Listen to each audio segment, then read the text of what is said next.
Can you run down the methods that the Brambila method teaches? So there's actually 5 of them. The first 4 actually feed the 5th. The first one is simple gig work on sites like Fiverr. This is an easy way for someone to get a quick win online and possibly make the first sale in a couple of hours.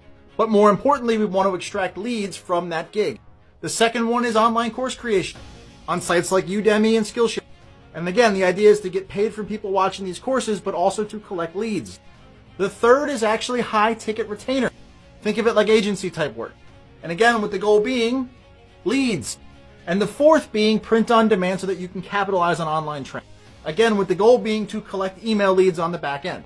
And then once we have all these leads from these 4 different sources, we then do affiliate marketing through email, where we have related products that the customers of those original gigs would like, and then we earn a commission when they buy. Push button, send email, get money. And that's what we teach. We're doing a live training every night in February on it.